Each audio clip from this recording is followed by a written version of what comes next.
बात आज के चैनल के कार्यक्रम आर पार में मैं सुरेंद्र चतुर्वेदी आपका स्वागत करता हूं। अदालत की नज़र में कलंकित आरपीएससी के कलंकित चेहरे, राजस्थान पब्लिक सर्विस कमीशन। जी हां, जिस स्थान के नाम से ही कमीशन शब्द जुड़ा हुआ हो, उसके लिए न्यायालय ने यदि विपरीत टिप्पणियां कर दी हों तो इस पर गैर वाजिब कैसे कहा जा सकता है। आरपीएससी की कार्यप्रणाली पर अदालत ने जितने चेहरों की शिनाख्त करवाई है, सभी सत्ता के रसूखदार लोगों के कलेजे के टुकड़े हैं। अदालत ने साफ कहा है कि पेपर लीक सिर्फ बाहरी गिरोह का काम नहीं था, बल्कि आयोग के भीतर बैठे लोग ही घर के भेदी बने। आइए जान लें इन घर के भेदियों के बारे में। पहला भेदी है बाबूलाल कटारा। ये आयोग के सदस्य रहते हुए पेपर लीक के मुख्य सूत्रधार हैं। दूसरे भेदी हैं रामूराम राइका।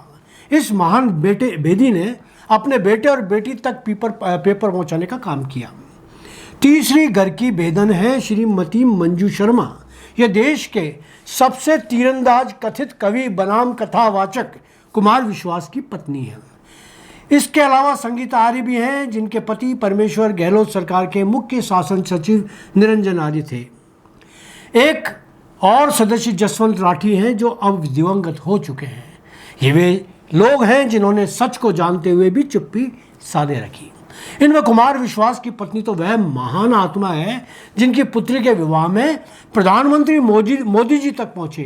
कुमार विश्वास वही हैं जिन्होंने राहुल गांधी को पप्पू शब्द से नवाजा। इनमें एक और बड़े भेदी संजय श्रोत्री हैं, जिन्होंने चेयरमैन रहते हुए इंटरव्यू प्रक्रिया को प्रभावित कर कलंकित किया। ये सारे लोग केवल नाम नहीं बल्कि उस प्रणालीगत भ्रष्टाचार के प्रतीक हैं जिसने संविधान प्रदत्त संस्था को कलंकित कर दिया। राजस्थान लोकसेवा आयोग पर एक बार फिर से अविश्वास की गहरी रेखा खिंच गई है। उच्च न्यायालय ने 2021 की उप निरीक्षक परीक्षा रद्द कर दी है और यह साफ कर दिया है कि आयोग की नींव भीतर से खोखली हो चुकी है। ये सारे नाम उस गहरी बीमारी का आईना है जिसमें संविधान प्रदत्त संस्था की आत्मा तक भ्रष्टाचार से सड़ चुकी है। सबसे बड़ा आघात उन लाखों ईमानदार युवाओं को पहुंचा जिन्होंने दिन रात की मेहनत से तैयारी कर परीक्षा दी थी।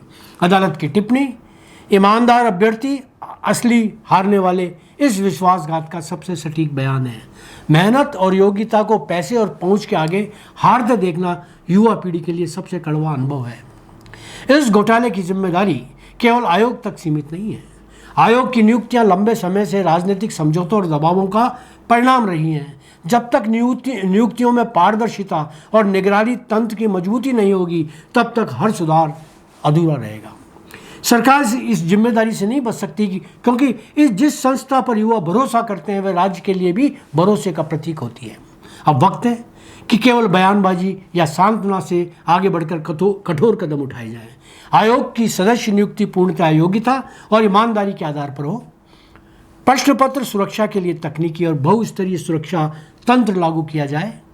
दोषियों को कठोरतम दंड मिले और एक स्वतंत्र निगरानी प्राधिकरण आयोग की कार्यप्रणाली पर लगातार नजर रखे। तभी युवाओं का टूटा हुआ विश्वास वापस लौट सकेगा। राजस्थान का युवा सिर्फ नौकरी नहीं चाहता, वह न्याय और सम्मान की तलाश में भी है। यदि हम अब भी नहीं चेते तो आने वाली पीढ़ियां याद रखेंगी कि कभी राजस्थान लोक सेवा आयोग सपनों की कब्रगाह बन गया था। दोषियों को सजा देना और आयोग की साख पुनः स्थापित करना ही आज सबसे बड़ी प्राथमिकता होनी चाहिए, क्योंकि युवाओं के सपनों से खिलवाड़ पूरे लोकतंत्र से खिलवाड़ है। आज इतना ही, धन्यवाद।